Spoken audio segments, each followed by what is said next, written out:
Est-ce que vous nous entendez?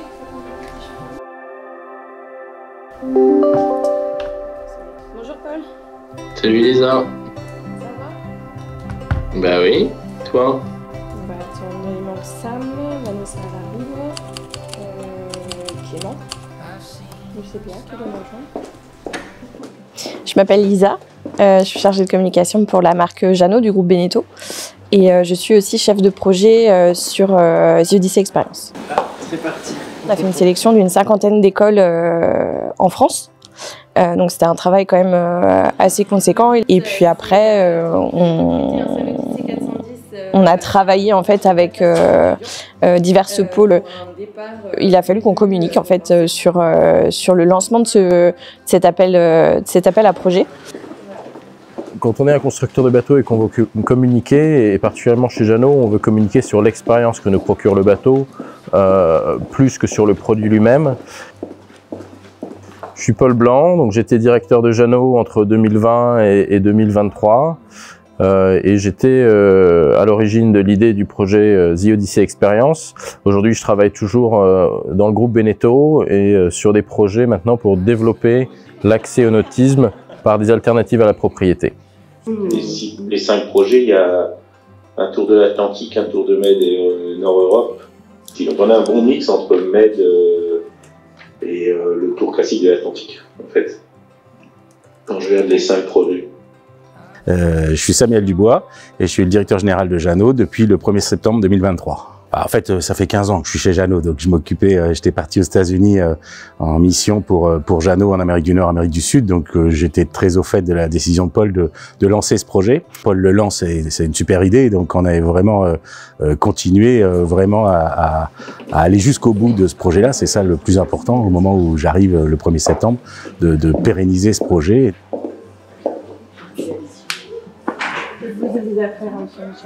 Alors, il devait nous envoyer tout un dossier de présentation de 10 pages. Et en plus de ça, il devait nous envoyer aussi une vidéo présentation d'eux pour montrer leur projet. Projet Pénélope, Safe for Tomorrow, Vent d'Europe, Capristi et Sifis. Et nous avons également envie de créer un podcast, un format plus immersif dans lequel nous avons envie de discuter avec les personnes que nous aurons rencontrées de sujets qui nous tiennent à cœur. Voilà, donc je ne sais pas si vous aviez des retours. Il y avait combien de critères, Lisa, en tout à noter? Une dizaine? Oui, c'est ça. Bon, au final, il y avait quand même 4 équipages qui ont retenu l'attention de tous. Quand on a reçu les premiers dossiers, là on s'est rendu compte qu'il y avait vraiment un travail qualitatif et conséquent derrière. Je pense que ce qui nous a tous marqué, c'était vraiment effectivement la masse de travail fournie par chaque équipage. Bon, super. Ben, merci beaucoup. Je ne sais pas si vous avez d'autres questions. Non, bah merci à vous. C'est une chouette première étape parce que je trouve qu'on a des super candidatures, donc c'est déjà une super nouvelle.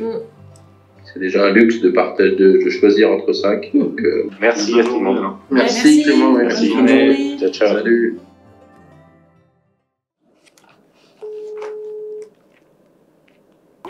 Bonjour, c'est Lisa du service communication Jeannot.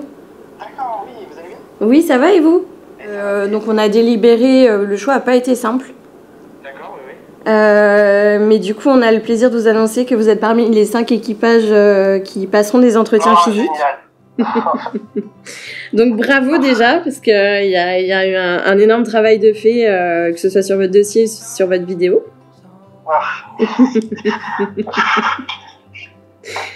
Génial. Les dossiers à candidature nous ont amené une vraie fraîcheur et surtout une forte envie et puis plein de bonnes idées sur ce qu'on peut faire aujourd'hui pour promouvoir le boating dans le monde entier. Donc ce qui fonctionne bien avec la voile, ce sont les formats longs. Ça peut être un livre, ça peut être un film et ça peut être un journal de bord filmé. Donc c'est ce format-là qu'on a voulu exploiter à travers The Odyssey Experience. C'est le format vidéo, un journal de bord, la vie à bord qu'on filme.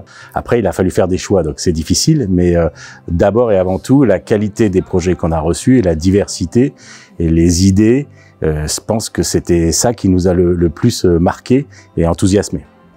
Donc les entretiens physiques se dérouleront aux Herbiers. C'était important pour nous de les recevoir aux Herbiers parce que c'est là où le cœur de Jeannot bat, c'est là où Henri Jeannot a créé la marque il y a presque 70 ans maintenant, et je pense que c'était important qu'ils puissent partager notre environnement et de voir le site où on fabrique et où la marque Jeannot s'est développée. Ils avaient 1 heure pour venir nous présenter leur projet, échanger avec nous. On s'est retrouvés aux Herbiers, donc là où sont situés les chantiers Jeannot historiquement. Donc c'était important aussi pour nous de les accueillir dans la marque. Au chantier Jeannot, le 22 février. Tout d'abord, merci d'être venu jusqu'ici pour défendre votre projet. On est ravis de vous recevoir. Ce qu'on vous propose, c'est dans un premier temps de présenter le jury, et ensuite vous aurez une quinzaine de minutes pour nous présenter votre projet. Après, ce sera sous forme d'échange, questions, voilà, assez simplement, mais voilà, sentez-vous à l'aise pour nous poser les questions pour lesquelles vous avez encore des doutes ou autres. Donc dans le jury, on avait 10 personnes. On avait des personnes de l'équipe communication. Bonjour, Vanessa Clergeau, je suis chef de projet communication pour la marque Jeannot au niveau branding. Paul Blanc, je dirigeais Jeannot pendant 3 ans et demi jusqu'en septembre dernier. Et on avait Paul Blanc qui est donc à l'initiative du projet. On avait Samuel Dubois qui est le directeur général Jeannot. À la barre de Jeannot à Samuel au mois de septembre. De travailler ici avec tout le monde et pouvoir partager l'expérience avec vous. Une personne du marketing produit. Antoine Guerrier, je travaille pour la marque Jeannot au marketing produit, donc pour l'offre voile. Une personne du SAV qui va suivre en fait tout l'équipage pendant l'année prochaine. Et à côté de ça, on a aussi accueilli donc une personne de l'UCPA et une personne du CHIP qui sont en fait nos partenaires sur cet événement. J'ai moi-même été étudiant, je sais qu'il y a beaucoup d'énergie, il y a beaucoup d'envie, il y a du temps disponible. Donc j'étais persuadé qu'effectivement, en s'adressant au monde étudiant, on retrouverait cette énergie et cette envie. Et on n'a pas été déçus. S'il y a bien un mot qui me décrit bien, c'est la passion, parce que je suis passionné par l'image et par l'océan. Et la liberté, c'est une des valeurs qui me conduit dans la vie. Depuis qu'Iñaki m'a mis les pieds sur un bateau il y a quelques années déjà, je suis devenu vraiment un passionné par cet élément. Et je rêve d'aventures poussées par les vents depuis déjà quelques mois. Donc Ben, c'est à toi. Donc, ouais, moi je m'appelle Ben, j'ai 23 ans. Donc parmi eux, il y aurait un drone sous-marin ou encore des peluches de vol. La continuité de mettre en avant des exemples concrets qu'on peut montrer à notre échelle va continuer dans notre tour d'Europe. Financièrement, vous êtes assez à l'aise. Du coup, on a travaillé sur un budget. On a déjà préparé une partie partenariat. Vous pouvez nous prouver que vous êtes en capacité de mener à bien le bateau en sécurité et puis dans des conditions raisonnables de préservation matérielle et de l'équipage. Moi j'avais une question, Faustine et Benjamin, seront disponibles en France quand? Je publierai aussi sur TikTok. Là, ça apparaissait pas dans votre présentation d'aujourd'hui. Est-ce que c'est un canal que vous avez capté? Difficile, maintenant qu'on est bien... En fait, tout ce projet s'est construit dans 4 pays différents. Hyper important, c'est comme disait Hubert, en fait. Moi, j'ai une question, je crois que ça vous stresse. Dans les projets qu'on a, forcément, on a souvent un volet environnemental assez proche. Vous avez fait le parti pris de pas du tout aller sur ce segment-là. C'est vrai que c'est quelque chose qui revient un peu dans tous les projets. C'est volontaire ou c'est... En fait, nous, on est convaincus que la meilleure façon d'agir pour l'environnement, c'est de changer les mentalités. Protéger les océans. Donc ça, c'est vraiment très conceptuel. Et très concrètement, comment ça se passe? C'est vraiment, quand on va faire notre tour de l'Atlantique pour rencontrer les acteurs, notre rôle, ça va être de leur fournir, de manière complètement bénévole, des supports de communication. C'est quoi intéressant, oui. Une expérience client immersive, quoi. Nous pouvons collaborer main dans la main pour répondre à vos exigences sur ce projet. On est sûr qu'on est fait pour travailler ensemble. Merci pour votre écoute. Merci. Merci. Merci beaucoup. Merci à vous. Merci à vous. Bonne route. Au revoir. Merci beaucoup. Merci.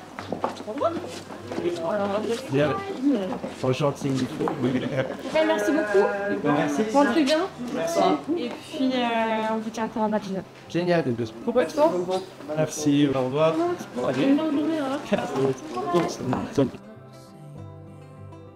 Et puis, à la fin de cette journée, on avait un temps d'échange avec le jury pour sélectionner l'équipage gagnant.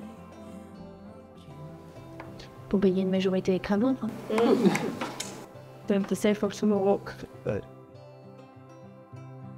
C'était vraiment tous originaux les uns les autres. Mais du coup, voilà, c'était pour t'annoncer que vous êtes les grands gagnants de The Odyssey Experience.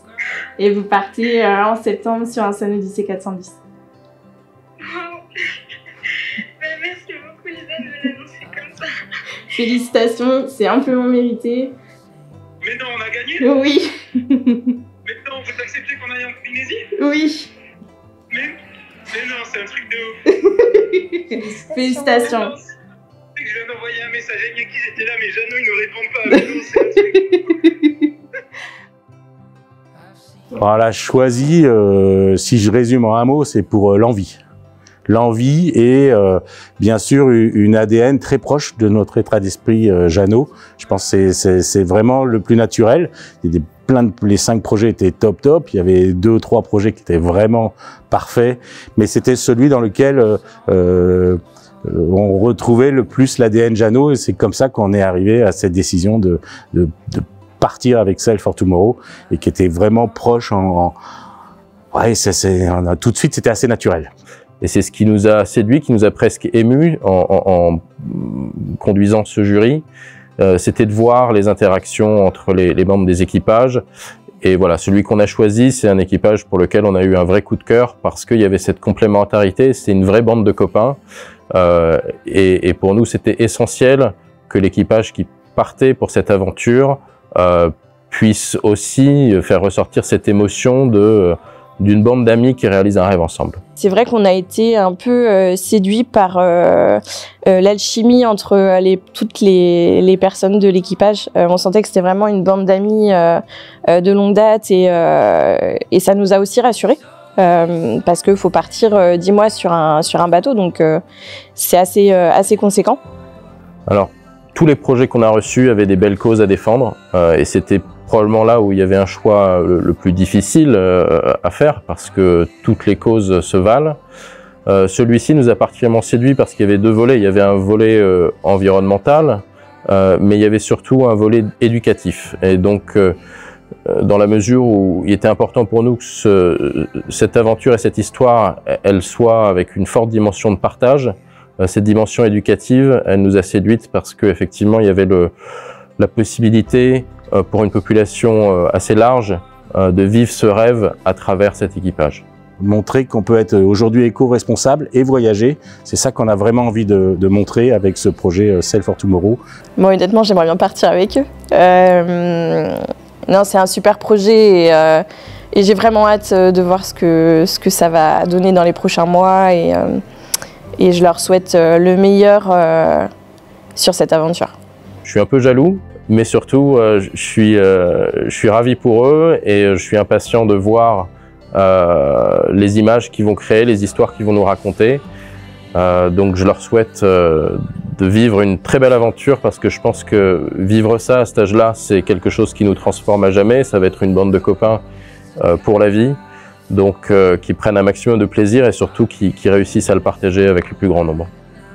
Juste envie de leur dire, faites-nous rêver pendant 1 an, c'est ça le plus important.